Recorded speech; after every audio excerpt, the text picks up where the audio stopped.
police chief is fighting a subpoena requiring him to testify tomorrow on if Ryan Larsen, who's been missing since May of 2021, should be declared dead. Chief Bob Larsen filed a motion in Sarpy County Court arguing the investigation into Ryan's disappearance is ongoing.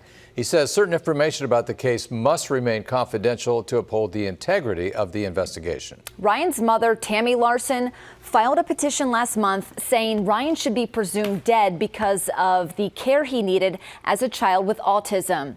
His mother cites an affidavit that stated that the case is no longer an active investigation.